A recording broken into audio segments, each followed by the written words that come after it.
আসসালামু আলাইকুম, welcome back to my channel. Hello viewers, আপনারা সবাই কেমন আছেন? আজ আমি আপনাদের তৈরি করে দেখাবো কিভাবে অল্প সময়ে খুব সহজেই পাটিসাপটা পিঠা বানানো যায়। সেই রেসিপিটাই আজকে আমি আপনাদের সাথে শেয়ার করব। আশা করি এই রেসিপিটি আপনাদের সবার ভালো লাগবে।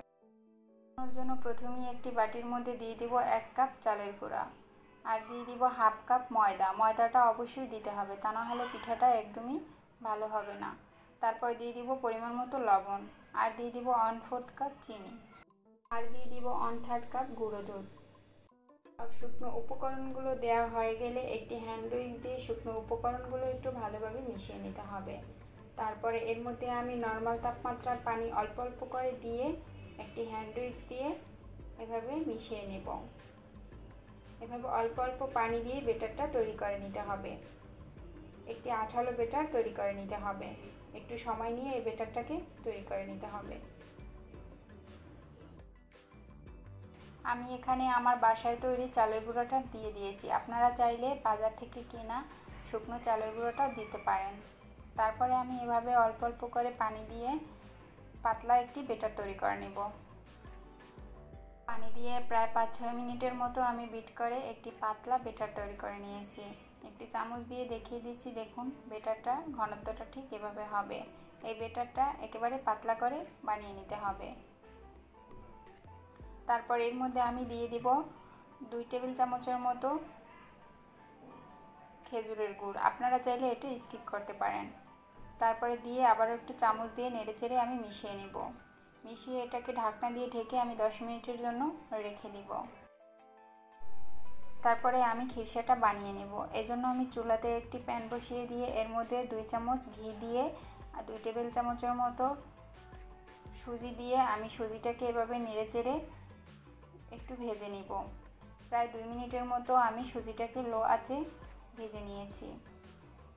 আমার সুজিটা যখন ভাজা হয়ে যাবে, এরপর এর মধ্যে আমি দিয়ে দিব 2 চামচ গুঁড়ো দুধ। গুঁড়ো দুধটা দিয়ে চুলাটা বন্ধ করে আমি নেড়েচেড়ে এই সুজিটার সাথে গুঁড়ো দুধটা একটু ভেজে নিব। আমি চুলাটা অন করে দেব। অন করে দিয়ে এর মধ্যে দিয়ে দেব হাফ লিটার তরল দুধ আর দিয়ে দিব ফ্লেভারের জন্য 2টো এলাচ দিয়ে আমি একটি স্প্যাচুলা দিয়ে সুজিটা এই দুধের সাথে খুব ভালোভাবে নেড়েচেড়ে মিশিয়ে দিতে হবে, তা না হলে দলা পেকে যেতে পারে। তারপরে এভাবে নেড়েচেড়ে একটু সময় নিয়ে দুধটাকে জাল করে নিতে হবে। দুধটা জাল করে নেওয়ার পরে যখন দুধটা ঘন হয়ে যাবে, তখন এর মধ্যে আমি দিয়ে দিব 1 চামচ চালের গুঁড়া। চালের গুঁড়োটা দিয়ে সাথে সাথে একটু ভালোভাবে নেড়েচেড়ে দুধের সাথে মিশিয়ে দিতে হবে। তারপরে চালের গুঁড়োটা যখন দুধের সাথে খুব ভালোভাবে মিশে যাবে, তখন এর মধ্যে আমি দিয়ে দিব হাফ কাপ কুড়ানো নারকেলটা দিয়ে আবারও ভালোভাবে নেড়েচেড়ে মিশিয়ে দেব। এরপর এর মধ্যে আমি দিয়ে দিব 1 কাপের মতো খেজুরের গুড়টা দিয়ে আবারও নেড়েচেড়ে খুব ভালোভাবে মিশিয়ে নিতে হবে। তারপর এভাবে নেড়েচেড়ে আমি খিরসাটাকে ঘন করে নিব। এভাবে নেড়েচেড়ে কিছুক্ষণ একটু সময় নিয়ে খিরসাটাকে বানিয়ে নিতে হবে। কিছুক্ষণের মধ্যেই খিরসাটা অনেকটাই ঘন হয়ে যাবে। দেখুন আমার খিরসাটা ঘন হয়ে গিয়েছে। এই পর্যায়ে আমি চুলাটা বন্ধ করে দেব, কারণ এটা ঠান্ডা হলে আরও অনেকটাই ঘন হয়ে যাবে। তারপরে চুলাতে আমি একটি ফ্রাই প্যান বসিয়ে দিয়েছি। ফ্রাই প্যানটা গরম করে এর মধ্যে আমি একটি ব্রাশ দিয়ে হালকা করে তেল ব্রাশ করে দিব। তারপর একটি টিস্যু দিয়ে আমি এক্সট্রা তেলটা মুছে নিব। তারপরে আমি এর মধ্যে 1.5 চামচ ব্যাটার দিয়ে দেব। দিয়ে আমি প্যানের হাতুলিটা ধরে এভাবে ঘুরিয়ে গোল করে একটি রুটির মতো তৈরি করে নেব। লো আঁচে এভাবে প্রায় 20 থেকে 30 সেকেন্ডের মতো রেখে দিলেই রুটির উপরটা খুব ভালোভাবে কুক হয়ে যাবে। দেখুন উপরটা খুব ভালোভাবে কুক হয়ে গিয়েছে। এর উপরে আমি দিয়ে দিব আগে থেকে বানানো খিরসাটা। আমি একটি চামচ দিয়ে এভাবে খিরসাটা দিয়ে দিব। খিরসাটা যে যেমন পছন্দ করেন কম বা বেশি করে দিয়ে দিতে পারেন। একটি স্প্যাচুলা দিয়ে এভাবে এক পাশ থেকে আমি পিঠাটাকে ফোল্ডিং করে নিব।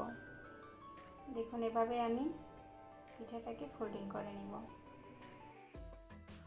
দেখুন আমি এভাবে ফোল্ডিং করে নিয়েছি। তারপরে কিছুক্ষণ এপাশ ওপাশ আমি খুব ভালোভাবে ভেজে নিব।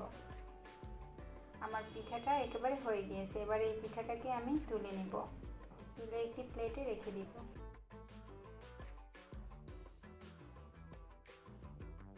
আরেকটি পিঠা ভাজার জন্য আমি আবারও ব্রাশ দিয়ে তেল ব্রাশ করে দেব। এক্সট্রা তেলটা এবার আমি টিস্যু দিয়ে মুছে নেব। মুছে নেওয়ার পরে এর মধ্যে আমি বেটারটা দিয়ে দেব। দিয়ে এভাবে প্যানের হাতলিটা ধরে আমি ঘুরিয়ে রুটির মতো তৈরি করে নেব। কিছুক্ষণের মধ্যেই উপরটা খুব ভালোভাবে হয়ে যাবে। তারপর এর উপরে আমি খিরসাটা দিয়ে দেব।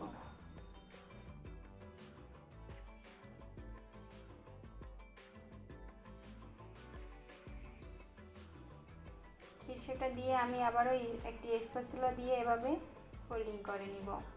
দেখুন এভাবে আমি পুরো পিঠাটাকে ফোল্ডিং করে নিয়েছি। পিঠাটাকে উল্টে পাল্টে আমি একটু ভেজে নিব। কিছুক্ষণ ভেজে নিয়ে আমি এই পিঠাটাকেও তুলে নিব, তুলে একটি প্লেটে রেখে দিব। এভাবে করে আমি সবগুলো পিঠা বানিয়ে নিব। দেখুন আমি সবগুলো পিঠা এভাবে বানিয়ে নিয়েছি।